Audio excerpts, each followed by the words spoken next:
wa rasuluh la nabiyya wa la rasula amma ba'd.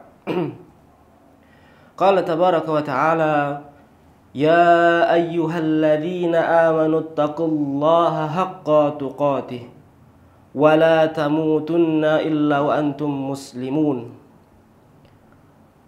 Wa qala aidan ya ayyuhan nasu ittaqu rabbakum alladzi khalaqakum min nafsin wahidah wa khalaqa minha zawjaha wa batha minhuma rijalan katsiran wa nisaa wattaqullaha alladzi tasaaluna bihi wal arham innallaha kana 'alaikum raqiba.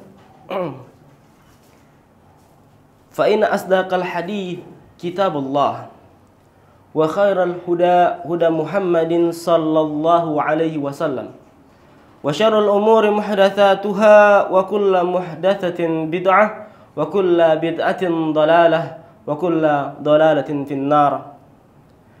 Al-hadirun wal hadirat, saudara-saudariku jemaah dimanapun Anda berada, semoga Allah selalu senantiasa memberikan kita rahmat dan hidayahnya. Selalu kita mengucapkan puji syukur hanya milik Allah Jalla wa'ala, yang mana pada hari ini Allah telah memberikan nikmat kesehatan, nikmat waktu luang, hidayah berupa hidayah Islam.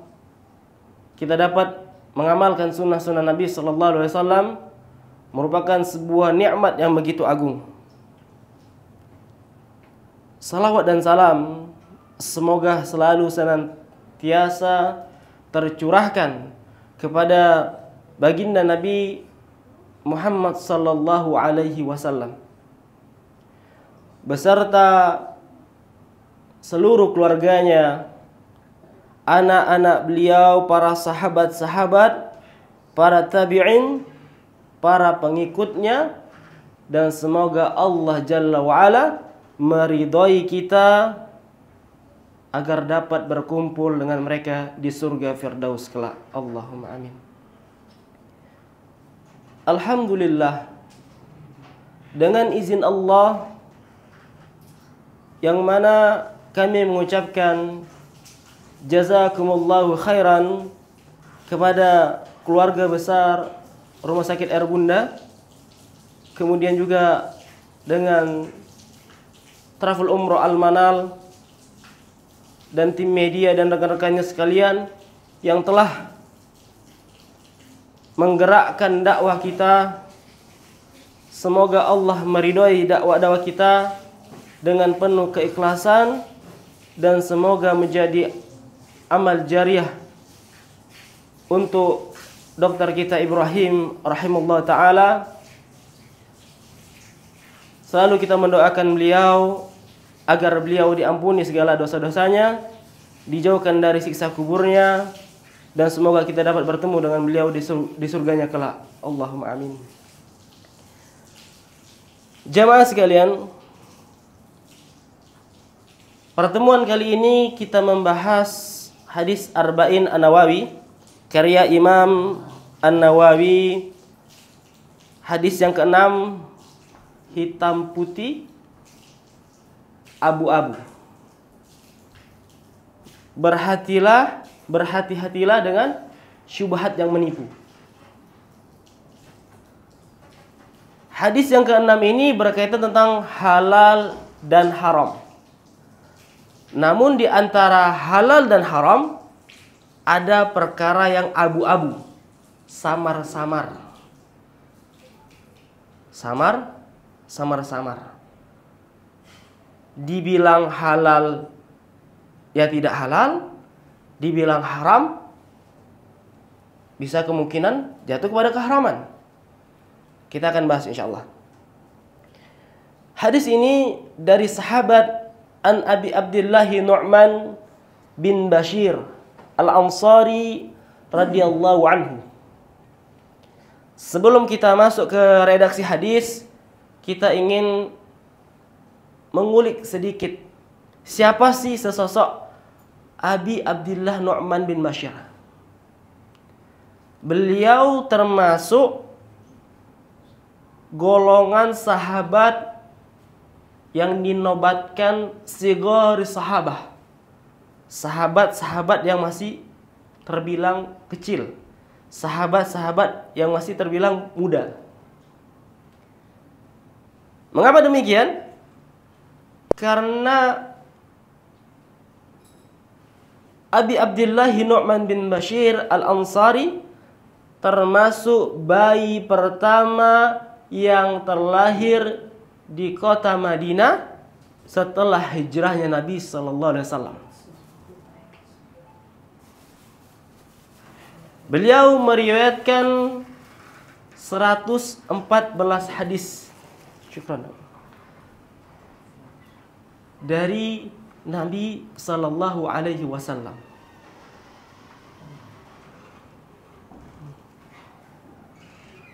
Berbeda dengan Abdullah bin Zubair. Abdullah bin Zubair termasuk bayi muhajirin yang lahir setelah hijrahnya Nabi sallallahu alaihi wasallam.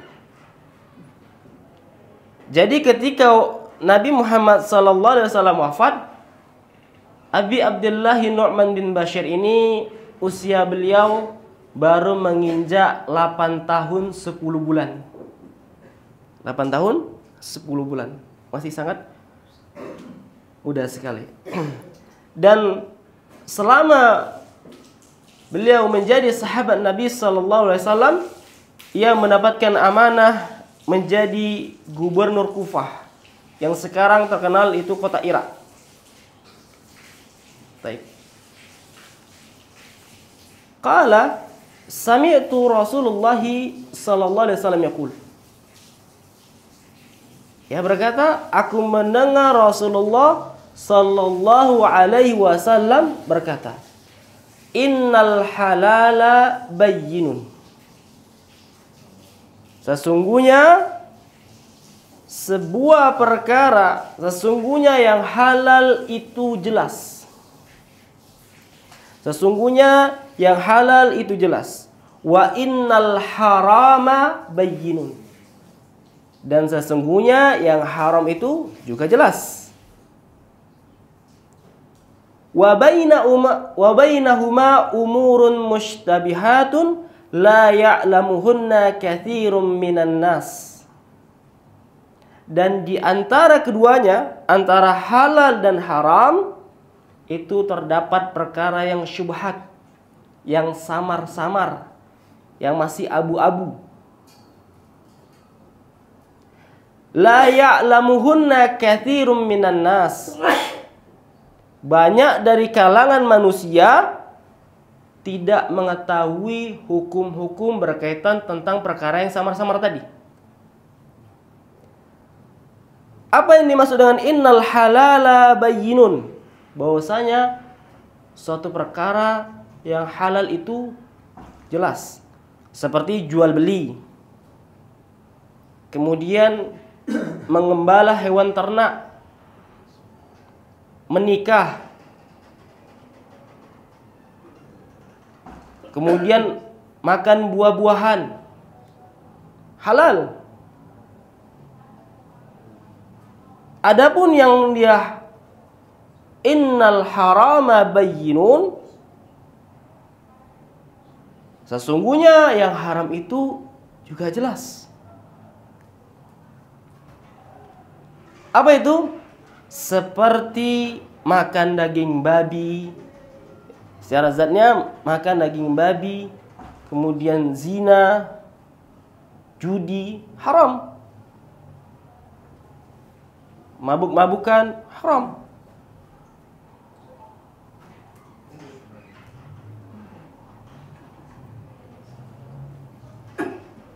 Wa bainahuma umurun mushtabihat.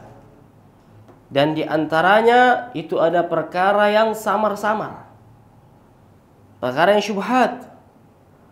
La ya'lamuhunna katsirun minan nas. Banyak dari kalangan manusia tidak mengetahui perkara demikian. Perkara syubhat.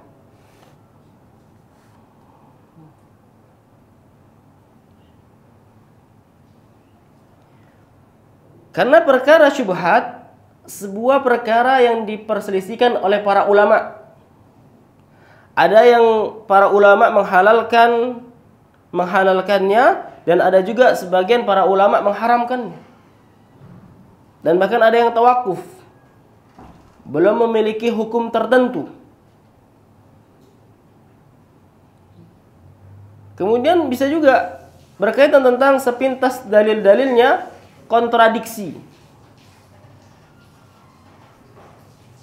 Kesannya dalil tersebut bertujuan memiliki makna haram.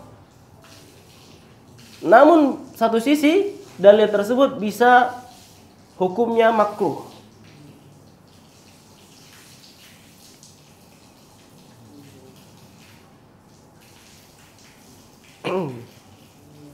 Perkara-perkara syubhat, contoh yang sering kita dapati yaitu seperti dari sisi zat yang diperselisihkan oleh para ulama, yaitu seperti bighal, yaitu perkawinan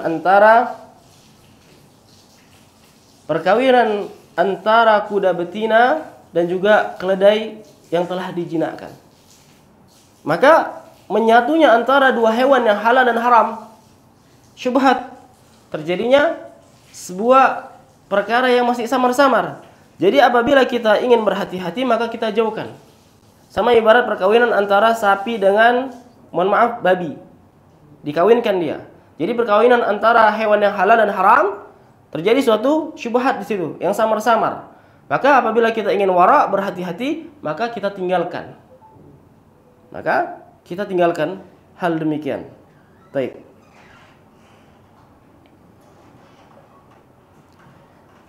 Maksud dari kalimat la ya'lamuhunna katsirun minan nas, banyak dari kalangan manusia tidak mengetahui hukum-hukum dalam perkara tersebut, tidak menjadikan seluruh umat kaum muslimin tidak mengetahui hukum tersebut.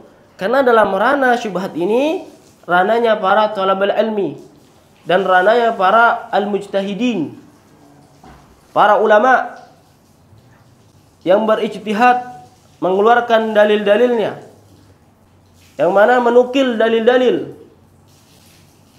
Dahulu perkara tersebut belum terjadi, yang mana hari demi hari, masa demi masa, suatu problema, suatu kejadian baru yang terjadi.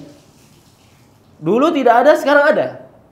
Maka para ulama itu mengkiaskan perkara A dimasukkan dalam dalil ini. Karena itulah ranah ijtihadnya para ulama. Mereka mendalami namanya ilmu usulin. Mendalami ilmu usul. Kemudian juga mereka mempelajari ilmu nahwu. Mempelajari ilmu tafsir.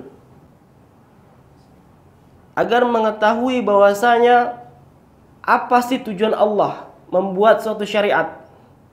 Karena Al-Qur'anul Karim kalam Allah dan juga hadis Nabi sallallahu alaihi wasallam termasuk dari jawami'ul kalim. Jawami'ul kalim yang mana sebuah ungkapan yang singkat, sebuah ungkapan yang pendek namun memiliki makna yang begitu luas. Memiliki makna yang begitu dalam. Jadi butuh penafsiran yang panjang. Faman ittaqa syubhati faqad istabra'a li dinihi wa irdihi. Maka barang siapa yang menjauhi perkara syubhat, maka ia telah menyelamatkan agamanya dan kehormatannya. Karena apabila seseorang selalu mengikuti perkara-perkara syubhat, bisa jadi ia terjatuh ke dalamnya, yaitu ke dalam suatu perkara yang haram.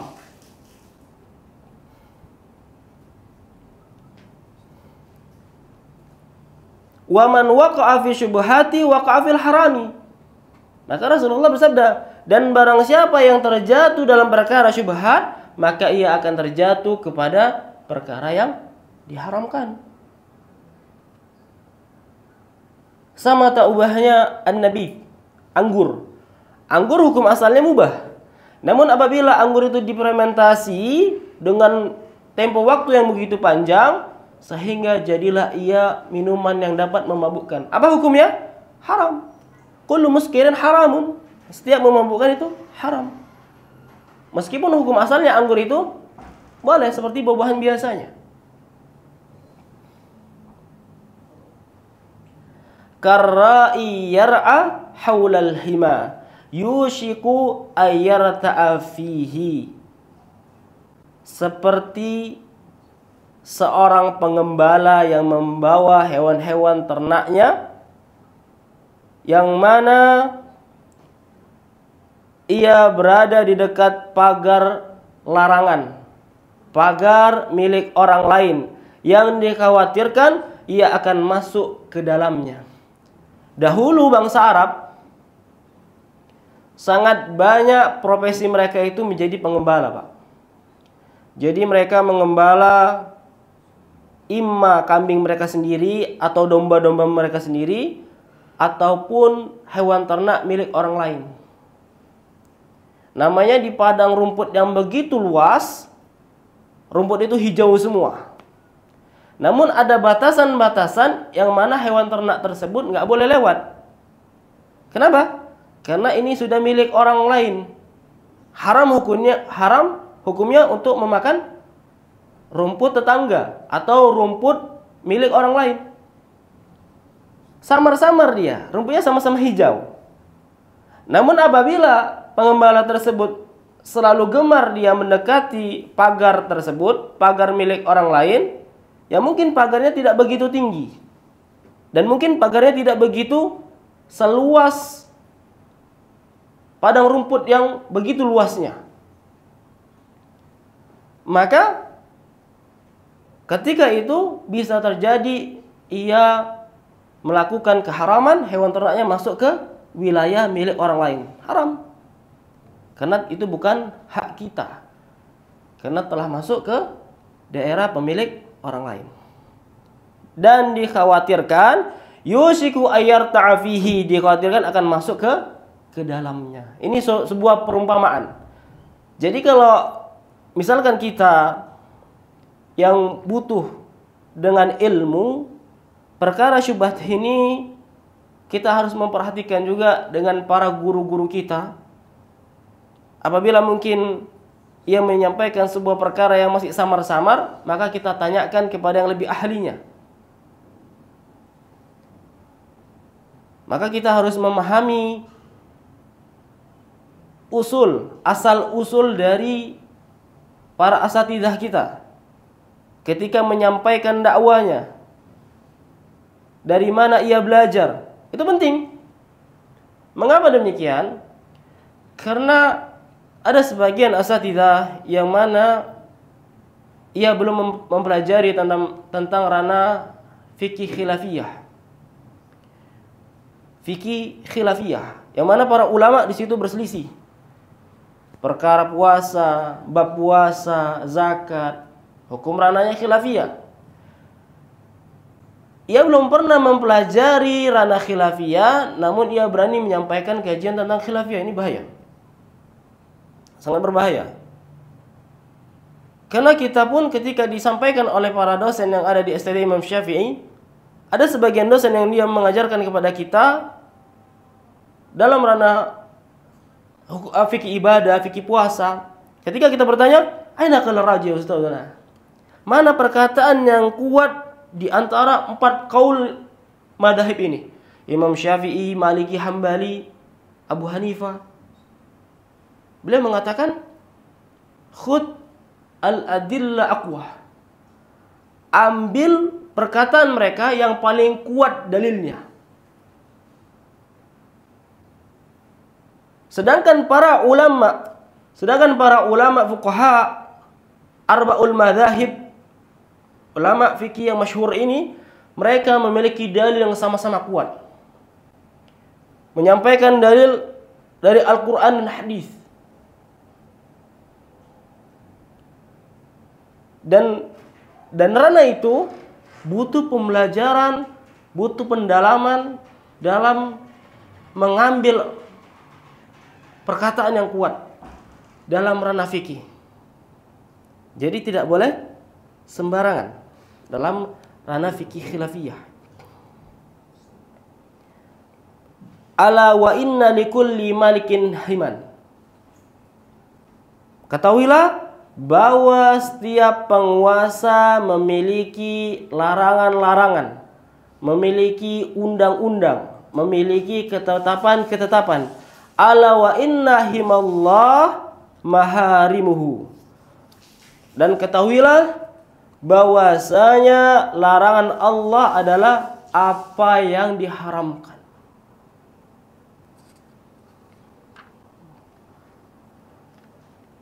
Ala wa inna fil jasadi mudghatan idza salahat salahal jasadu kullu wa idza fasadat fasadal jasadu kullu ala wahyal qalbu. Ketahuilah bahwa di dalam tubuh manusia terdapat segumpal daging. Jika ia baik, maka baik pula seluruh tubuhnya. Dan jika ia rusak, maka rusak pula seluruh tubuhnya. Ketahuilah bahwa segumpal daging itu adalah hati. Al-qalbu, makna yang benarnya adalah jantung. Makna yang benar adalah jantung. Jadi apabila baiknya hati, maka baiklah seluruh tubuh. Apabila rusak, maka rusaklah seluruh tubuhnya.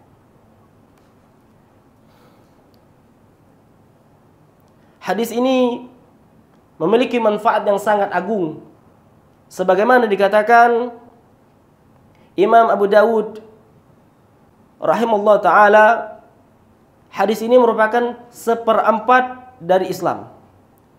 Bahkan dicermati akan terlihat bahwa hadis ini mencakup seluruh ajaran Islam. Karena menjelaskan perkara-perkara yang halal, yang haram, dan juga yang syubhat.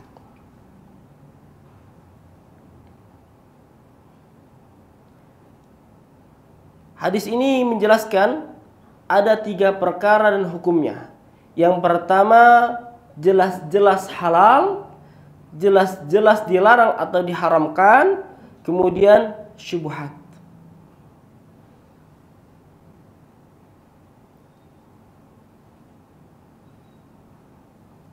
Seperti halnya kita bermuamalah dengan seseorang yang hartanya bercampur baur dengan riba. Kita tidak tahu hartanya ini halal atau haram. Bagaimana cara kita bermuamalah dengan mereka? Maka ini perkara syubhat. Kita tanyakan kepada orang yang alim, apakah kita boleh bermuamalah dengan mereka?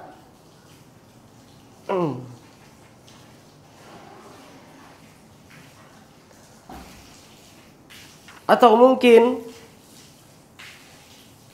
tidak mau menikah di suatu negeri, tidak mau menikah di suatu desa karena khawatir yang ia nikahi adalah adiknya sendiri yang sudah lama tidak bertemu, yang mungkin ada hubungan nasab kandung yang sangat jauh mungkin, sehingga dia dilarang untuk menikahinya. Maka ini termasuk perkara syubhat. Hendaknya kita menghindari perkara tersebut.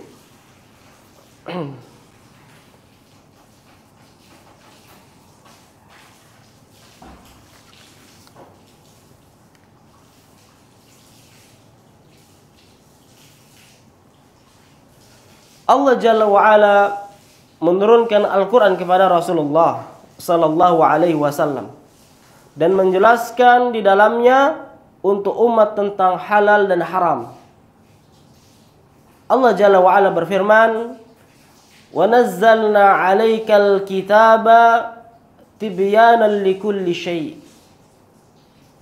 Dan kami turunkan kepadamu Alkitab, yaitu Al-Quran, kepadamu untuk menjelaskan segala sesuatu. Mujahid dan para ulama mengatakan maksud menjelaskan di sini adalah hal-hal yang diperintahkan kepada kalian dan hal-hal yang dilarang kepada kalian.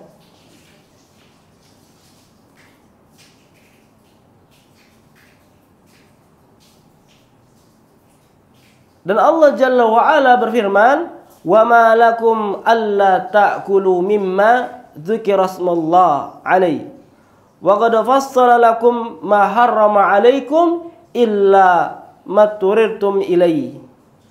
Dan mengapa kamu tidak mau memakan dari apa, yaitu dari hewan yang tidak disebut namanya, itu nama Allah, padahal Allah telah menjelaskan kepadamu apa yang diharamkannya kepadamu, kecuali jika kamu dalam keadaan terpaksa. Dalam perkara syubhat juga terjadi apabila yang mana hewan sembelihan disembelih oleh ahlul kitab. Terkadang mereka tidak menyembelihnya dengan mengucapkan al-basmalah, tidak mengucapkan nama Allah, bercampur dengan hewan sembelihan kaum muslimin. Ini samar-samar. Daging yang disembelih oleh kaum muslimin, ahlul kitab ataupun orang musyrikin bergabung menjadi satu. Maka ahsannya kita tinggalkan hal demikian. Apa dalilnya? Faman ittaqa syubhati faqad istabra'a li dinihi. Jadi barang siapa yang menjauhi perkara syubhat, maka ia telah menyelamatkan agamanya, telah menyelamatkan kualitas agamanya dan juga kehormatannya.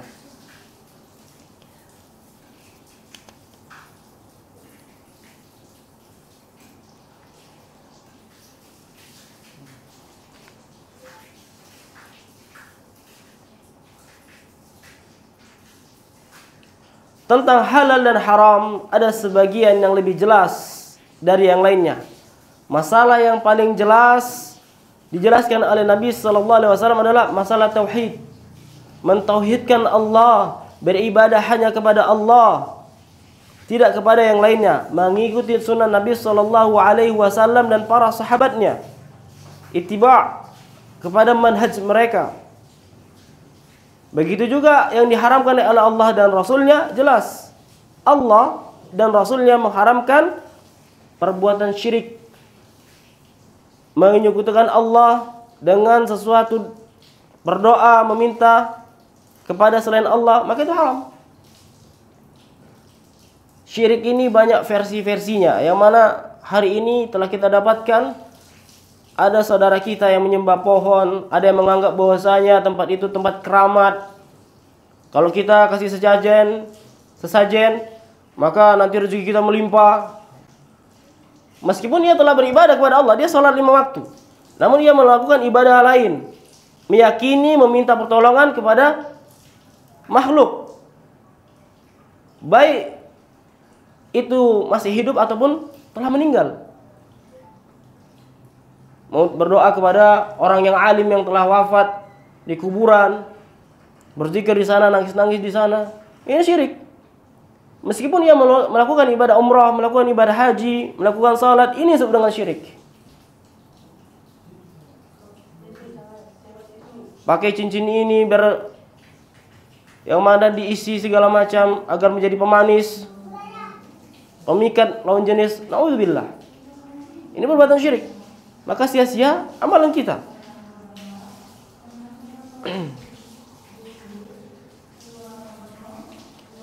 Macam-macam syubhat. Kita akan bahas di sini macam-macam syubhat. Ibnul Mundzir membagi syubhat menjadi 3 macam. Yang pertama, sesuatu yang haram namun kemudian timbul keraguan karena tercampur dengan yang halal. Sama halnya pembahasan yang kita bahas tadi tentang hewan sembelihan dari kaum muslimin dan hewan sembelihan dari kaum musyrikin ataupun orang ahlul kitab, bercampur daging tersebut. Maka apabila kita ingin berhati-hati, jangan kita memakan daging tersebut. Dikhawatirkan daging yang kita makan adalah daging hasil sembelihan kaum musyrikin ataupun kaum ahli kitab. Kemudian yang kedua, kebalikannya, yakni sesuatu yang halal namun kemudian timbul keraguan.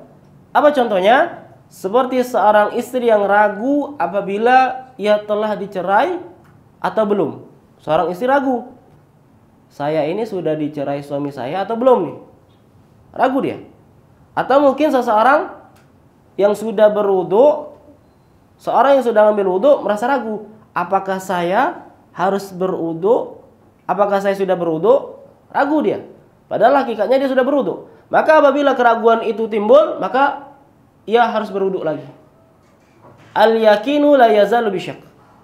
Satu kaidah, sebuah keyakinan maka menggugurkan sebuah keyakinan, menggugurkan keraguan. Jadi kita harus yakin. Jadi apabila kita ragu-ragu, maka ahsannya kita wudu kembali.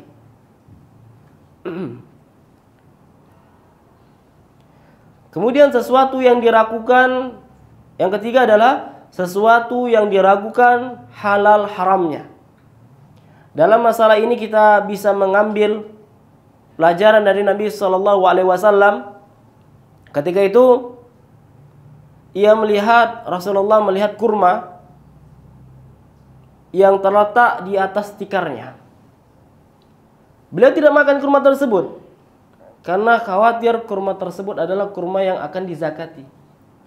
Padahal secara zahirnya isi rumah kita itu mungkin hampir 100% atau 90% adalah milik kita.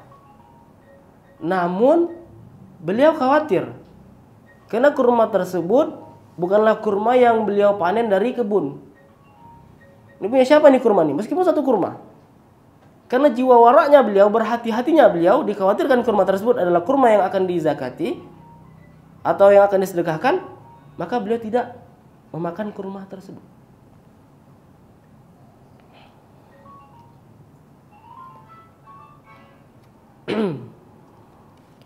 Makna dari mutasyabihat, arti dari mutasyabihat, jamak dari mutasyabih. Mutasyabih di sini adalah muskil. Mengapa kan mutasyabih disebut dengan muskil? Suatu perkara yang bermasalah, yang tidak jelas tentang halal ataupun haramnya. Imam Nawawi rahimahullah ta'ala berkata, tidak jelas yang mana definisi atau makna dari syubhat sendiri adalah tidak jelas tentang halal dan haramnya, karena itu kebanyakan manusia tidak tahu hukumnya. Adapun ulama mengetahui hukumnya dengan nas, dengan dalil, dengan qiyas, dengan istishab dan selainnya.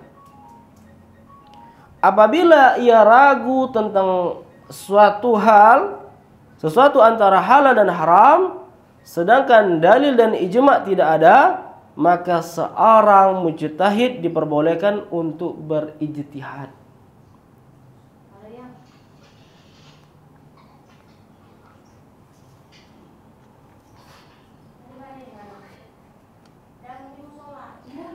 Tentang syubhat, Imam Ahmad memberi penafsiran bahwa syubhat ialah posisi di antara halal murni dan haram yang murni.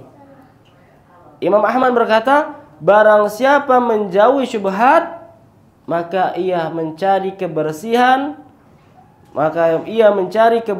dari celaan syar'i dan tuduhan untuk agamanya. Terkadang syubhat ditafsirkan oleh Imam Ahmad dengan pengertian bercampurnya antara halal dan haram.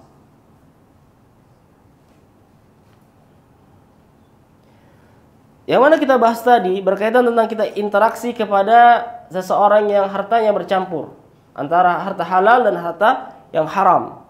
Imam Ahmad berkata, orang muslim wajib menjauhi harta orang tersebut kecuali jika hartanya yang haram itu sedikit atau tidak diketahui. Imam Ahmad mengatakan, menjauhi interaksi dengan orang tersebut kecuali harta haramnya itu sedikit atau tidak diketahui.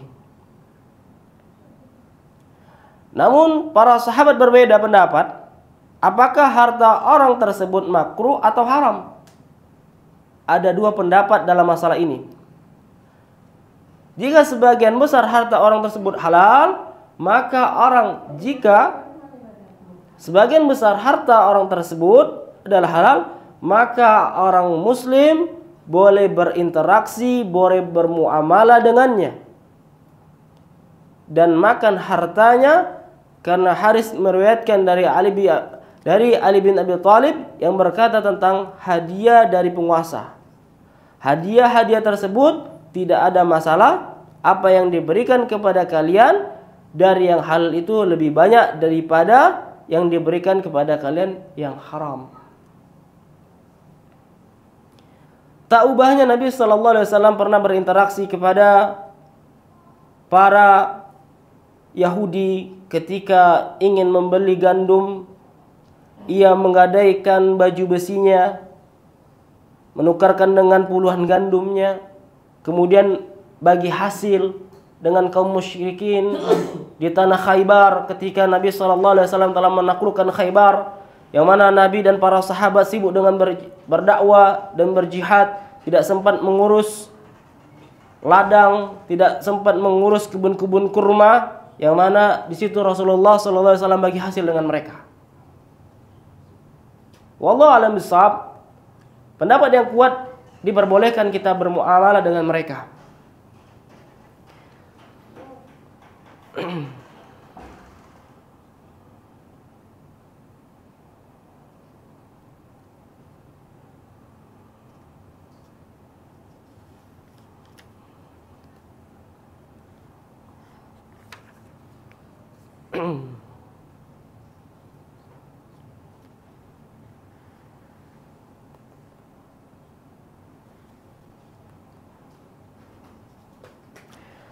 Sabda Nabi sallallahu alaihi wasallam, "Wa man waqa'a fi syubhati waqa'a fil harami." Yang mana ini senada sebagaimana firman Allah Jalla wa Ala, "Tilka hududullahi fala taqrabuha, kadzalika yubayyinullahu ayatihi lin-nasi la'allahum yattaqun." Itulah ketentuan Allah, maka janganlah kamu mendekatinya. Demikianlah Allah menerangkan ayat-ayatnya kepada manusia agar mereka bertakwa. Karena Allah tabaraka wa ta'ala di muka bumi ini mempunyai tanah larangan. Apa tanah larangan Allah? Yaitu perbuatan dosa dan maksiat dan hal-hal yang diharamkan. Maka Allah melarang hamba-hambanya untuk mendekatinya.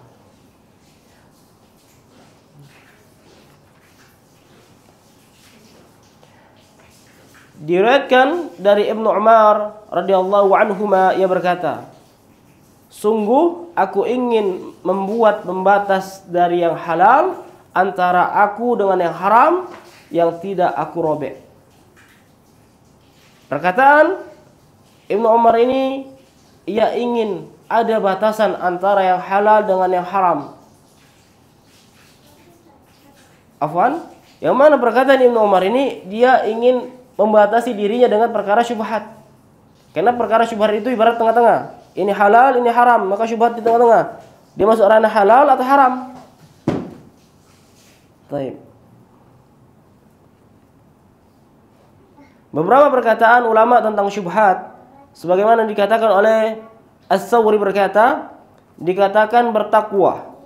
Karena seseorang takut pada hal-hal yang sepatutnya tidak ditakutkan. Kemudian Sufyan bin Uyainah berkata, seseorang tidak akan menemukan hakikat iman kecuali ia meletakkan penghalang antara dirinya dan hal-hal yang haram dengan sesuatu yang halal, sehingga ia terhindar dari dosa dan perkara-perkara yang samar. Sebuah ungkapan yang indah dari Sufyan bin Uyainah berkata, seorang tidak akan menemukan hakikat iman. Seseorang tidak akan menemukan hakikat keimanannya kecuali ia meletakkan penghalang antara dirinya dan hal-hal yang haram dengan sesuatu yang halal, sehingga ia terhindar dari dosa dan perkara-perkara yang samar.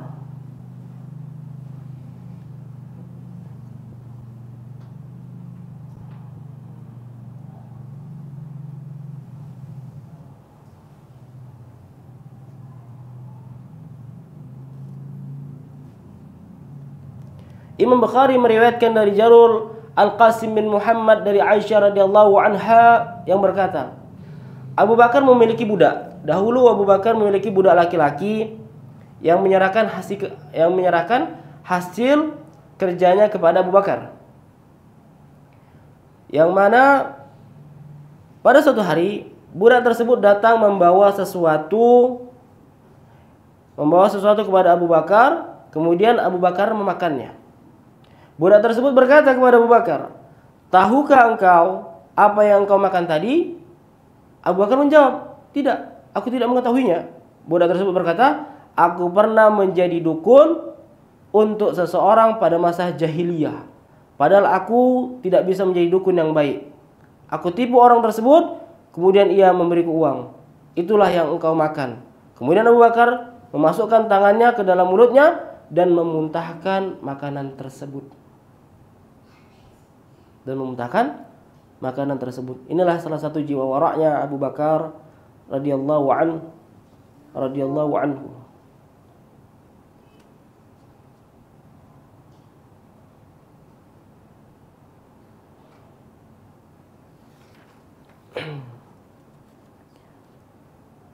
Berkaitan tentang ala wa inna fil jasadi mudghatan.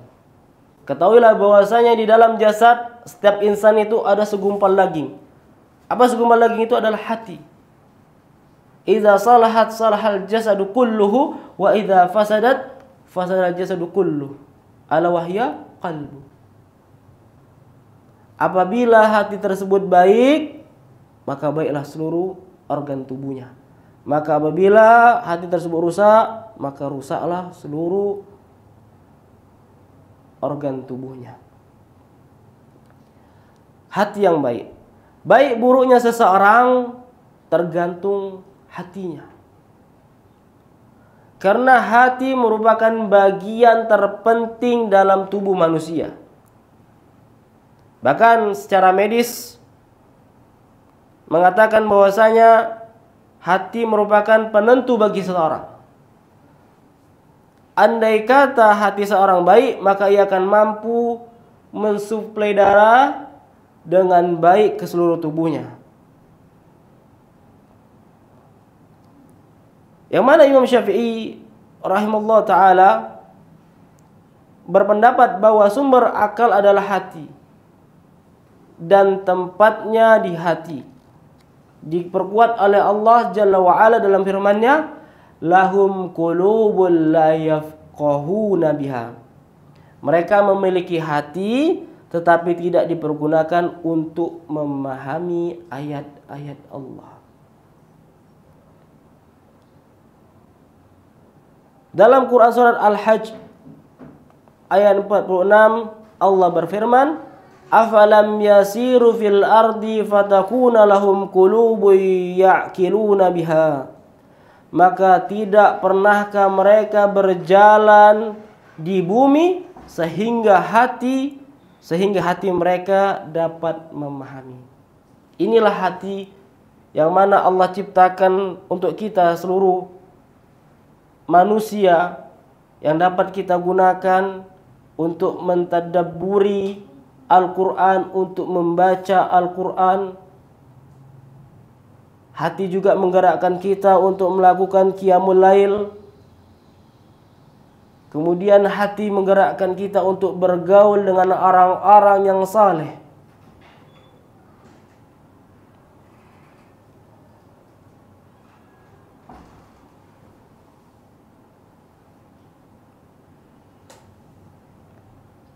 Hati yang baik adalah lambang kemenangan. Hati yang baik adalah lambang kemenangan. Allah Ta'ala berfirman, yauma la yanfa'u malu wala banun illa man atallaha biqalbin salim. Pada hari harta dan anak-anak tidak ada. Pada hari harta dan anak-anak tidak berguna kecuali orang-orang yang menghadap kepada Allah, illa man atallah biqalbin salim, kecuali mereka yang menghadap kepada Allah dengan hati yang bersih.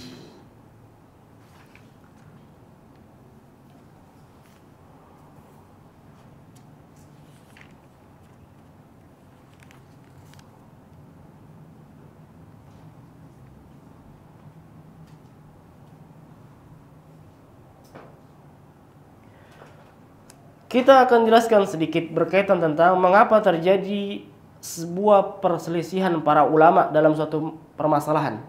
Yang pertama, sebagaimana dijelaskan oleh Ibnu Rajab dalam kitabnya, sebab yang pertama adalah dalil qat'i masih tersembunyi, belum sampai banyak orang yang hanya sebagian orang tahu. Dalil qat'i ini adalah dalil yang kuat, yang mutawatir. Apa itu dalil qat'i? Seperti kalamullah, Al-Quran. Dan juga hadis Nabi SAW yang kedudukan derajatnya itu sahih, kuat. Seperti hadis-hadis yang diriwayatkan oleh Bukhari Muslim. Terjadinya suatu perselisihan karena dalil qat'i ini tadi masih tersembunyi.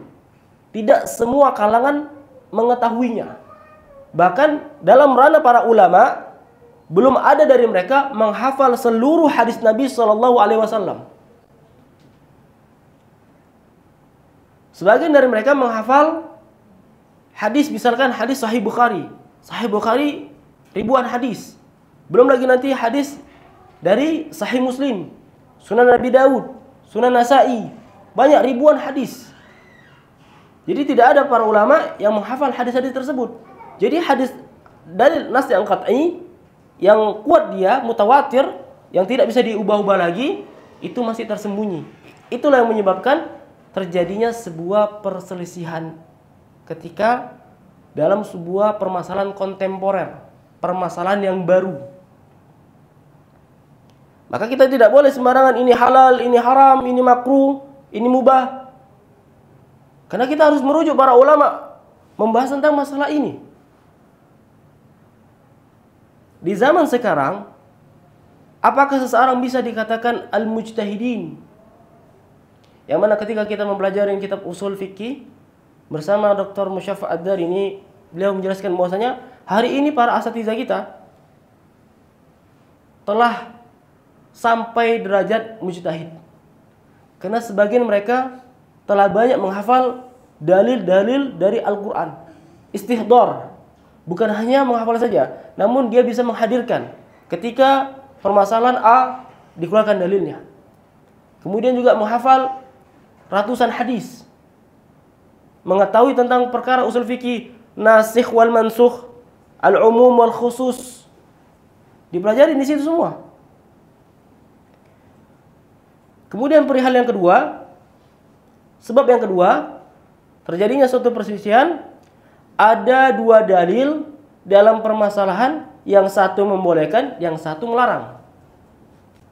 Ini sering wakil terjadi ketika kita membahas dalam ranah bab fikih ibadah, fikih puasa, fikih haji, fikih zakat. Yang mana mazhab Imam Syafi'i misalkan dan mazhab Abu Hanifah, mereka memakai dalil dari Al-Quran dan As-Sunnah, mengatakan bahwasanya ini boleh. Namun bertentangan dengan pendapat Abu Hanifah ataupun jumhur yang mengatakan itu haram. Ada dua dalil di sini. Namun yang mana dalil pertama mengatakan haram, dalil kedua mengatakan halal. Nah, ini suatu perkara yang subhanallah. Jadi kita harus mempelajarinya dan menanyakan kepada para asatidzah senior kita yang lebih mengetahui hukum-hukum tersebut. Kemudian yang ketiga, permasalahan yang tidak memiliki nas. Permasalahan yang tidak memiliki nas yang gamblang. Dalil yang qat'inya, para ulama berijtihad dari hadis-hadis ataupun ayat-ayat. Jadi terjadinya sebuah perselisihan dikarenakan apa? Nas ataupun dalil dari Al-Quran ataupun dari hadis itu tidak ada secara zahir, secara gamblang menjelaskan perkara ini. Contoh misalkan dalam ranah ini seperti perihal GoFood, GoPay, Paylater gitu ya. Jadi perkara itu adalah perkara kontemporer. Dikiaskan kemana ini? Masuk ke dalam ranah riba atau tidak? Nah gitu. Jadi kita tanyakan kepada para asatidzah, para ulama, para masyayikh yang membahas tentang ranah ini.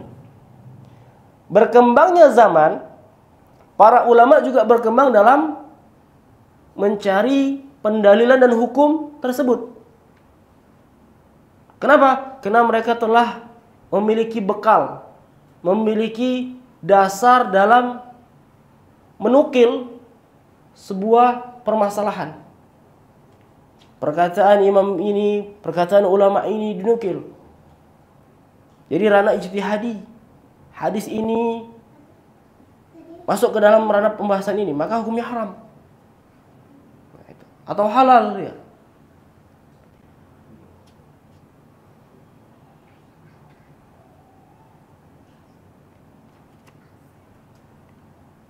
Karena ada nas ini dalam sebuah ranah usul fikih itu mantuk dan mahum.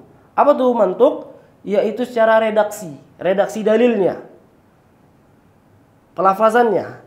Apa tuh mahum? Itu pemahaman.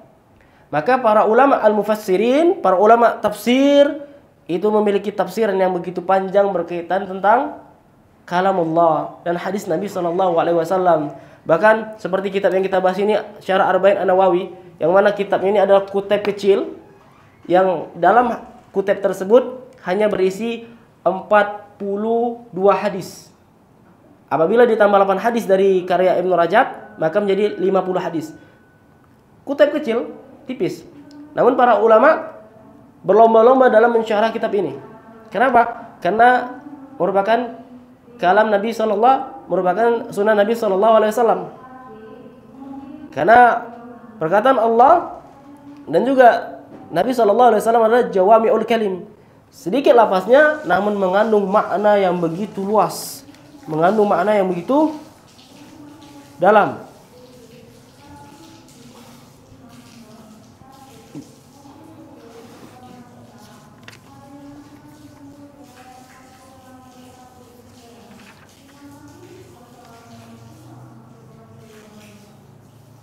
Dari sini bisa kita ketahui bahwa tidak ada kebaikan bagi alam tinggi dan rendah hingga seluruh aktivitas menghuninya karena Allah semata.